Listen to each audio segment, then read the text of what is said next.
Welcome everyone to our interview from Israel today. We have Dr. Medzini and Mickey Medzini with us, and I'm expecting some very, very important information. So I'm glad you're here with us.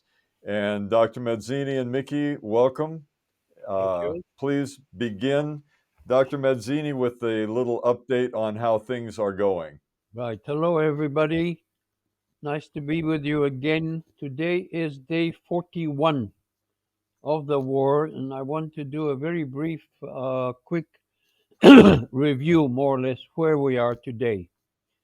The Israeli army has more or less completed the takeover of the third northern part of the Gaza Strip, and that includes most of the city of Gaza. That includes also the main highways. There is still some cleanup work to do, essentially to discover tunnels and mines and other impediments. But apart from that, this has been completed. And the Israeli army yesterday started to search a major target, and that is the biggest hospital in the Gaza Strip. It's called Ashifa. And this is a hospital that was established in 1946 during the British days and is a huge complex of about 10 buildings. To the best of our knowledge, it was used by the Hamas as underground headquarters. And there we found quite a few holes. We're still looking for additional proof that this indeed was the major headquarters of Hamas in the Gaza City area. Obviously, they disappeared before we came. And as the IDF is saying that essentially so far, what they've what they have done to so far to achieve has been achieved. And they claim that the number of terrorists who were killed now is probably in the hundreds. There is another very important factor that you probably see on your television at home, and that is the removal, voluntary in most cases, of about 800,000 Palestinians from the northern part of Gaza to the center and in the direction of south.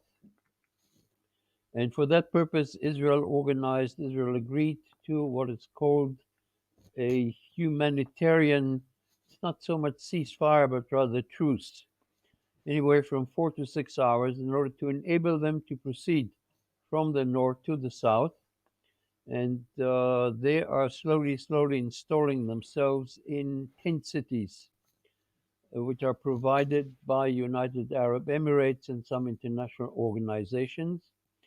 This has created for Israel a problem, namely humanitarian concerns, because among the people who are moving from north to south are men, women, children, elderly. They have been told to evacuate so that they will spare themselves the rigors of war. Majority have done so far, and at the moment, I suspect that out of the million plus people who live there, probably 800,000 have already evacuated. Many of the homes where they lived were destroyed in the process of occupying this area. There are still two or three sort of nests that have to be cleared. The war, therefore, according to the army, is progressing fairly well. We now have to watch out to see if and when Israel will decide to launch additional operations in the southern part of the strip, closer to the Egyptian border, and that remains to be seen. So far, no progress at all on the hostages. There are 239 hostages. Babies, there's a baby who should be 10 months old, small children, women, and quite a few elderly people who depend on medicine, which they probably don't have. Nobody has a clue as to their fate. Nobody knows where they are. And there are negotiations mainly through Qatar, partly through Egypt, to see if there can be an exchange. But as of the last hour, the chances for that one are pretty slim because the Hamas, first of all, they say we don't know where all of them are, and we don't want this thing to happen in piecemeal. We want the whole lot to return to Israel. We're prepared to offer quite a few things: a prolonged ceasefire, and of course an exchange. Many Palestinians who are in our prisons for various terrorist activities will be sent to the Gaza Strip. On the northern front, there have been a great deal of activity, but not major. And it's focused predominantly on about 15, 20 miles north of the Israeli border. So far, Beirut has not been involved, and we do hear that 25,000 Lebanese have been displaced of their own free will because they have given shelter to Hezbollah, who have been firing mini rockets and especially RPGs at Israeli equipment, tanks, and Bren carriers, and Humvees, and various type of vehicles who are positioned along the border. Israel still has to grapple with a major problem, and that is the evacuation of about 120,000 Israelis Mm-hmm. from the entire northern front. And that northern front, Israel Lebanon, is 120 kilometers. That accounts for about 50,000. And for the rest, about close, I would say, 70, 80,000 are from the southern border. Some of their villages, kibbutzim, have been totally destroyed, but many of them come from cities as far as Ashdod, Ashkelon, Sderot, Ofakim, Netivot. The Minister of Defense now has a target date for their return, and that is January 1. In other words, we're looking at 6 weeks. We hope that we will be in a position to return most of the people in the south to their homes and to resume normal life. What is hurting is our economy. Mm-hmm. Tourism, of course, is frozen, and the war is costing a fortune. We had hoped to receive assistance from the United States, but there's a trouble with in Congress because there's an attempt to link our aid, 14 billion, with aid to Ukraine. And as far as I know, so far there has been no progress on that one. So this is roughly where we are now, and we are gearing for a fairly a long haul. By Israeli standards, we are now day 41. The War of Independence lasted well over a year. Sinai campaign, 100 hours. 6 Day War, 6 days. Yom Kippur War, 18 days. First war in Lebanon, about a week. Second war in Lebanon, 33 days. There was a longer campaign to put down the second uprising, second intifada, but that Mm-hmm. had to do essentially with one front. There has not been a great deal of activity on the West Bank, partly because Israel arrested well over 1,000 suspects and therefore was able to prevent a great deal of Mm-hmm. activity. The last point I want to make, there have been 2 or 3 attempts to fire missiles from Yemen, out of all places, in the direction of Israel. They were all intercepted by an Israeli weapon. It's called Arrow 2 and Arrow 3, and they operate in the atmosphere, and they have been so far quite successful. So this is where we stand at the moment. I'll turn it back to you, Gary. Great. That's a wonderful report. I appreciate that. One question I have is uh, how many missiles are still coming into Israel out of Gaza at this point? Because for some reason, I'm not hearing anything about that. Less and less. We estimate that they had about 15,000 rockets of all sorts and all types, which, by the way, we found hidden in baby cribs, in baby playpans, in children's beds instead of where the mattress should be. There were quite a few rockets. In other words, they were not ashamed to hide rockets in children's rooms. We estimate that they fired about 10,000. They Wow. are still firing, but at a much lesser rate. I believe today, I believe there were two or I three actually have the alerts. number for today.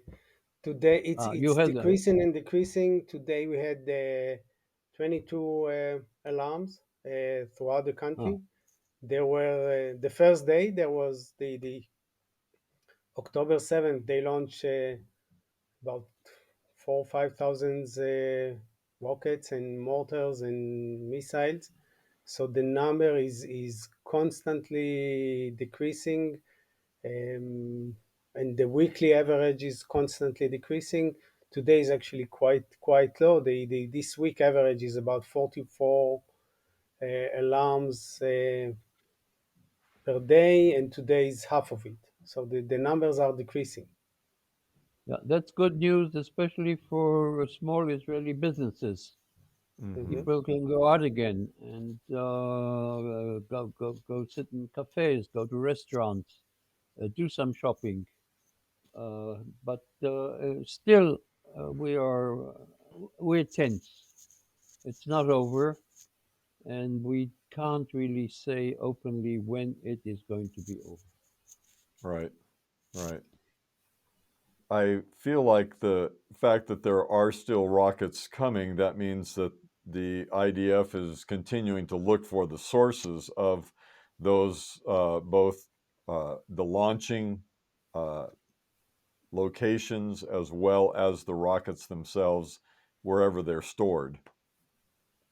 The Yeah. IDF, yeah, the IDF knows more or less where the rockets are, and I assume they know how to take care of that. Hmm. Although it is very difficult because rockets are being fired on quite a few occasions from schools, from United Nations facilities, previously from nearby hospitals.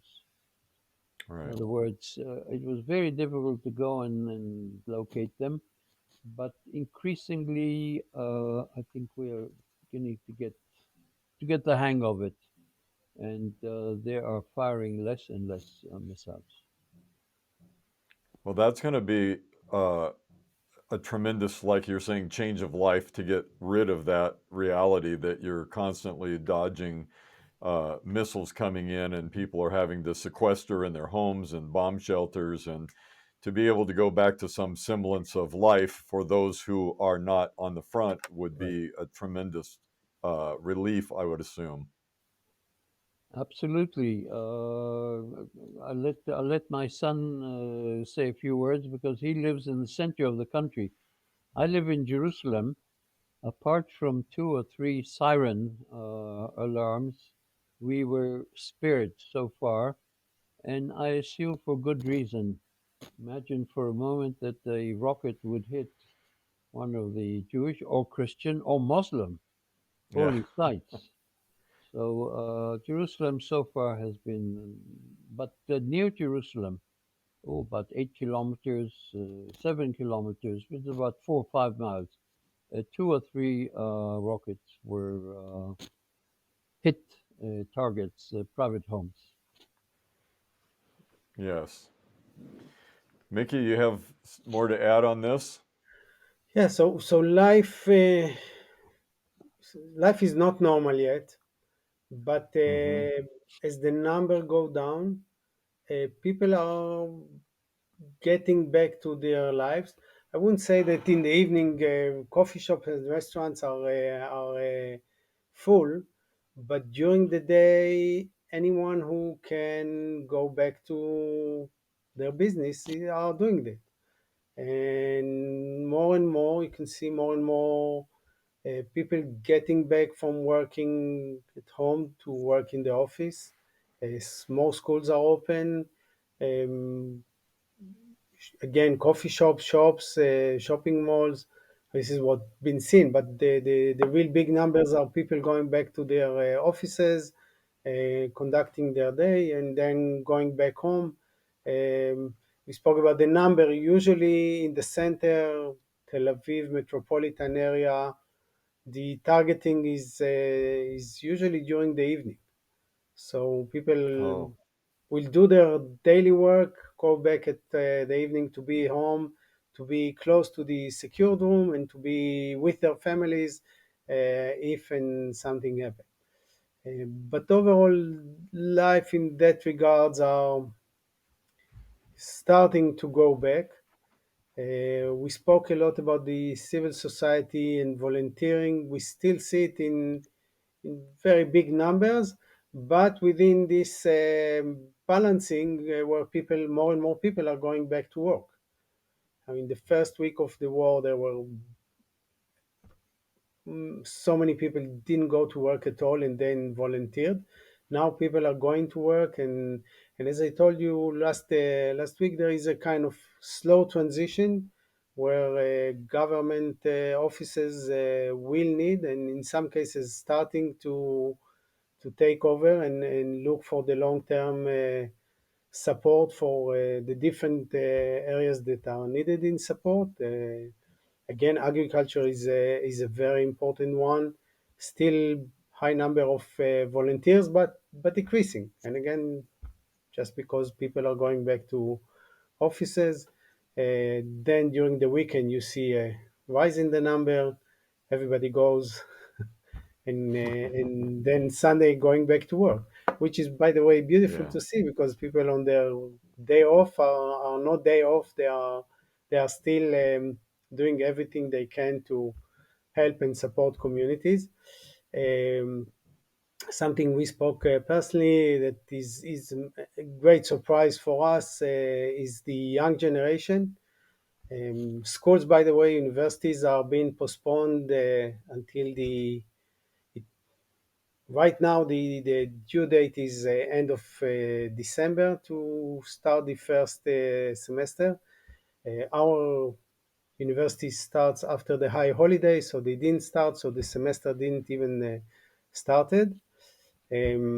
So there is postponed there, and the reason they're postponing it is not just that there is a war, is that all the young generation, the one that we thought that are they grew up through COVID with the screens in their hands all the time. We call them here the TikTok generation, and we have different names for them. And we thought they are not really equipped, and they are proving us wrong. They are everywhere. First of all, they are the soldiers, both Yeah. in the acting army and in the reserve, and they came to reserve in 100, depending on each unit, 120, 130% more people that were called came. Just there is a war. I'm here. Recruit me. I know what to do.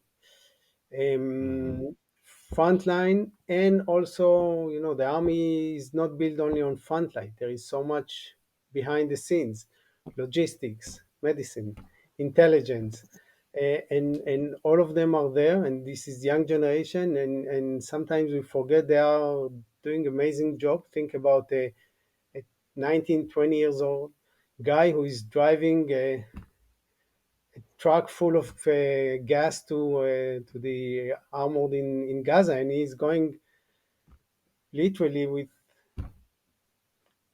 gallons of gas on his truck and brave enough to go and do it. Uh-huh. So all the through the chain, and also those who are not being called, and they are, you see them, they are continue again. If they don't have work, they are volunteering everywhere. They go to spend days and days with the people who evacuated, with their kids, trying to do whatever they can in their with their skills to support the kids, to support the families, to support farmers. um, Apparently, we have a very good young generation. Proved to be doing really, really more than 100% than expected from any generation. So it's a good news. My, my son is too shy to say he volunteered to pick tomatoes. And he was told by the farmer he worked for that the Thai workers are better. Gary, bear in mind the very important fact 360,000 Israelis are in uniform today. Mhm. That's a hell of a lot of people. Mhm. Yeah. And many of them are reservists.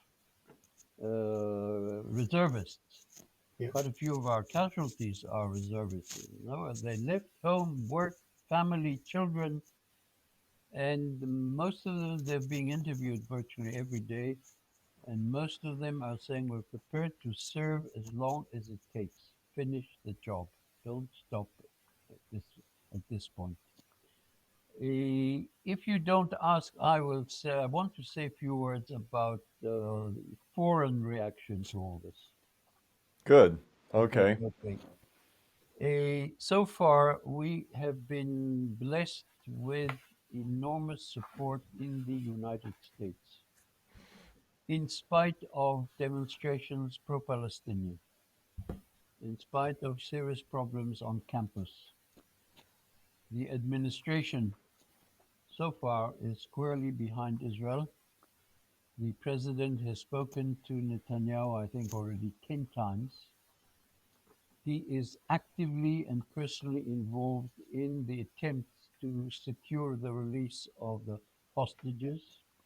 Yes. American diplomats who are here met today with today or yesterday with Abu Mazen of the Palestinian Authority, who demanded that America impose ceasefire on Israel, and they said to him point blank, no ceasefire, not at this stage of the game, before Israel completes what it set out to do, namely destroy the infrastructure of Hamas and release all the hostages.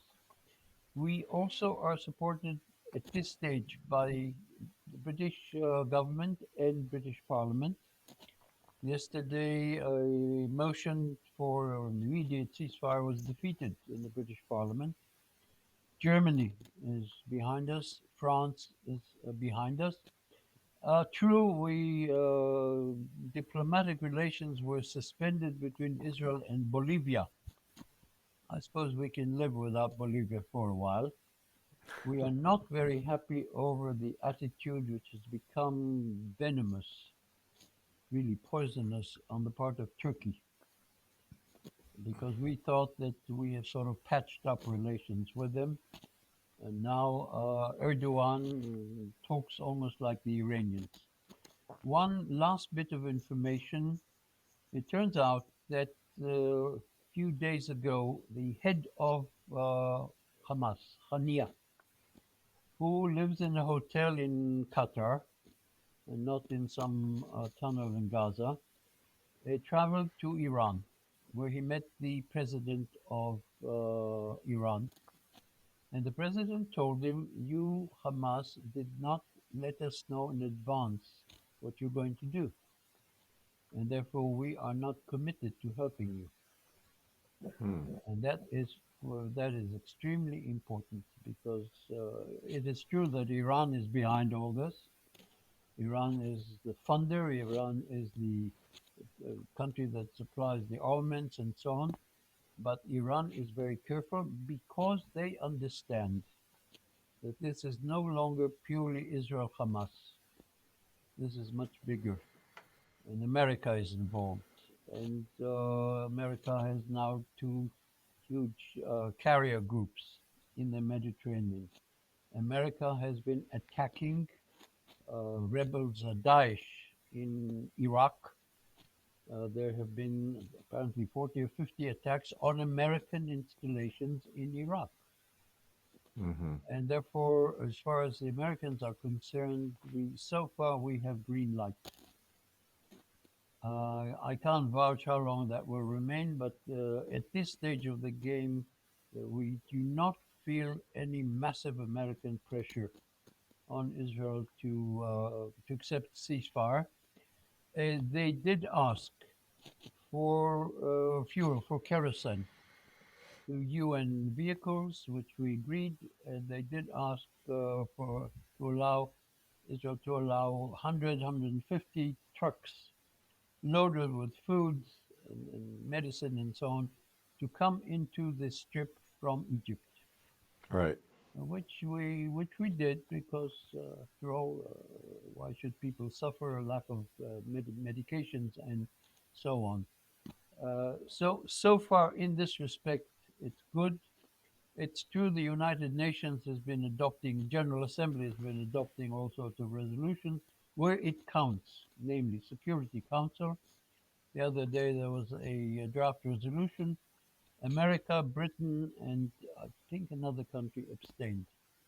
And that was the end of that resolution. Okay. What going forward do you see? I mean, part of the difficulty, and I wish it was more publicized, the mentality of Hamas, Hezbollah, Iran, others that really live for the annihilation of Israel and the Jewish people. Uh, to me, this is something that I think people need to be more aware of because it is driving the future moving forward. How do you make peace with someone who has no desire to make peace and only is out for your destruction, the destruction of the state of Israel, as well as I said, the Jewish people, and not only the Jewish people in Israel, but the Jewish people throughout the diaspora. We just had the incident last week in Brazil where Hezbollah agents were, Intercepted. caught going in there with intentions to destroy. They had maps, different things. I've been working with our individuals there, and who are in connection with the IDF, and they're still saying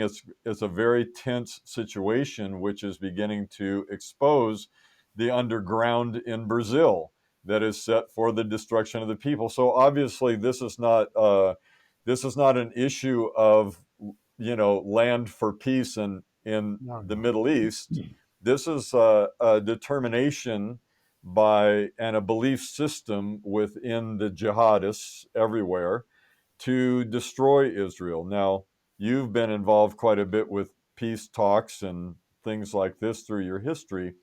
Where does this take us when we come to the place of trying to discuss an end to all of the war and moving forward with some type of agreements?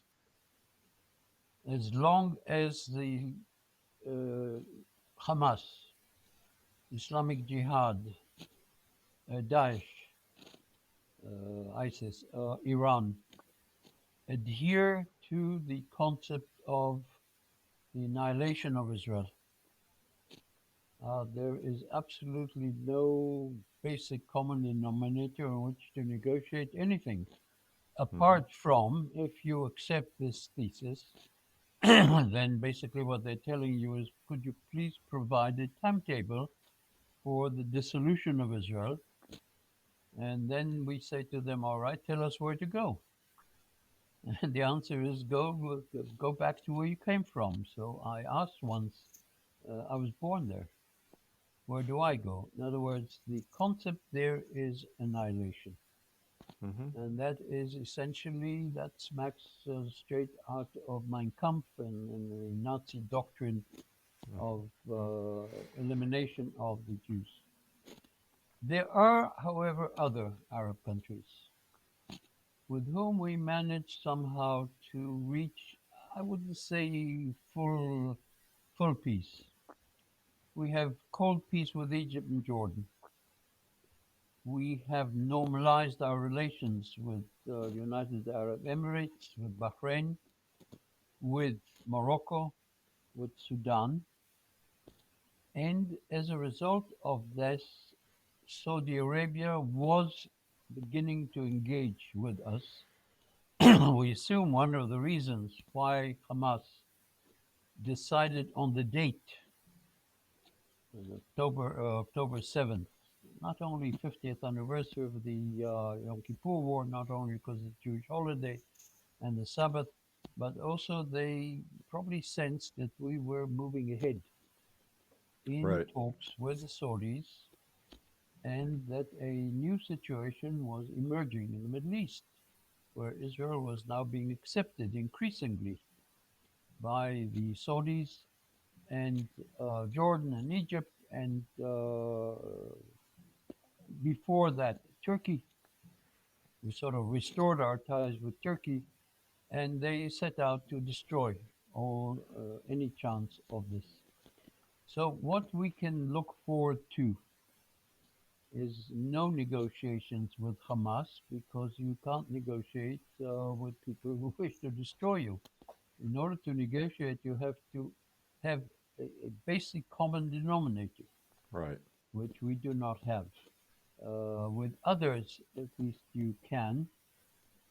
Israel has a great deal to offer, Mm-hmm. as the Saudis know, and the Jordanians, and the Egyptians, and the Turkey at some point, Iran under the Shah, in terms of farming and irrigation and medicine and agriculture in general, and solar energy and hydrology, whatnot. Israel has a great deal to offer, and this is something that they are afraid of. Now, with the people have been asking Israel, okay, what's your end game? What happens the day after? The thinking here at the moment, and this may subject to changes, is if and when we are able to eliminate Hamas's control, military, civilian control in the Gaza Strip, we will ask a Arab task force, Egyptians, maybe the Saudis, United Arab Emirates, others, to come in and temporarily run the place until and become involved in the rehabilitation, reconstruction of the Gaza Strip until such time when maybe the Palestinian Authority, under a different leadership, Abu Mazen has become increasingly irrelevant, partly because of Mm-hmm. age, partly because of health, much of it because he did run elections. Since 2005, when Hamas won very nicely, took over Gaza, there were no elections for the Palestinian Authority, and therefore, if and when the Palestinian Authority will undergo certain changes, Israel can see its way to giving more and more authority to the Palestinian Authority. Mm-hmm. And then at some point we will have to come to see about remote possibility of a two-state solution, which I, for one, do not foresee. What I can foresee is that Israel will do what Sharon did in 2005, and that is unilateral disengagement. We will disengage into four or five major blocks, which The idea, by the way, was proposed by President Bush at some point, and the rest they will take over. It is much better provided that they accept a demilitarized state and that they do not insist on dividing Jerusalem and that they forget about what is called the right of return, Palestinian refugees to Israel. All right. This is the maximum that we are thinking at the moment. There are quite a few teams, by the way, working on it. And this is what the Americans are asking us. All right, the war will be over, the fighting will be over at some point. What then? Where do we go from there? Right. And we tell the Americans this is part of. We want to coordinate this with you. You have a problem with Iran. You have a problem with Iraq. You may have a problem with Syria. Certainly, you have a problem with ISIS. And we all have to work on this together. We can't do it separately. Good. Well, that's very helpful, and I appreciate getting your perspective of it because I know that you are so uh, wise in the involvement with this issue of can there be peace? Can there be agreements? What can the next steps be to try to end the existing state of war that everybody wants to see an end to? But for me, there's I would like to see more understanding, especially in the young people here in the university and whatever people that are protesting, to recognize this is not some simple problem to solve, and the reason is because of the attitude and the belief system in the people that you're working with, and that's what really started this. Is there can no longer be a Hamas. There's just no way to deal with Hamas. There's no way to allow the existence of a Hamas, and they're not the only ones out there that have this attitude. And No. so there's going to be a lot of work to be done on this, but I really appreciate getting your take on it. But when you discuss this with young people, I did this once. I asked a group of students, why don't you demonstrate against Turkey occupying northern Cyprus? Why don't you demonstrate for either Pakistan or India? It came into being because of partition, and technically are still at war. Right. And both of them have nuclear weapons. Why aren't you demonstrating about the partition of Korea? Korea was partitioned in 1945. India in 47, we in 47, Cyprus effectively partitioned. In other words, there are certain conflicts that have gone on for years and years and years, and you learn how to live with it. Israel has done extremely well until about a year ago. And now we will need time, a lot of time to recover. Yes. That's for sure. And we need your help. We need your understanding. And what I would like to suggest that once the fighting is over, it would be very nice if we see you here. Organize some groups and come and see us. And we have plenty to show at this stage of the game. What is Good. the meaning of living under constant threats in very fragile borders? Yes. Well, we look forward to that also. And if we can come to that point and bring groups there, we will look forward to you coming and addressing the groups in person. With pleasure. It's sooner than you think, Gary. Yes. I'm Well, a great optimist. good. And Mickey, at some point, you can organize our group to go pick tomatoes with you out on the farm. There are many to pick. Okay, thank you guys very, very much. And I want to just express to uh, the thousands that went to Washington, D.C. this week and stood up for Israel, spoke up for Israel. And this weekend, churches and synagogues all over the world, and especially here in America, are going to be having prayer and signing petitions and again making their voice known so that there is a balancing of the negative voice. Now, you may not hear it on the news, you may only hear it from me, but there is a lot happening here of people really beginning to express publicly and to the government our support for Israel and the Jewish people and their safety, not only within Israel but abroad.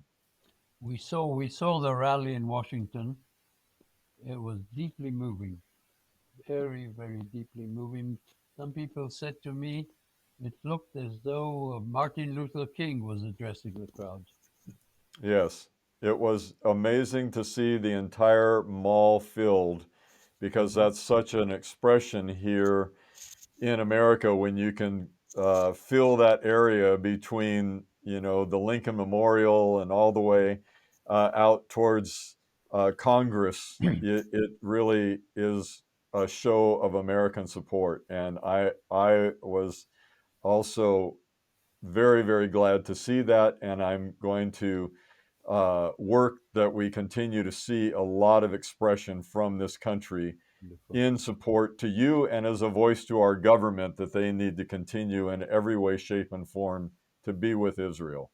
Wonderful. See you the next time. I hope soon with better Okay, news. we'll set it up, Mickey. I'll be in touch. All right, great. All right. Thank you so Take, much. take care. Yeah. Okay, you too. Be safe.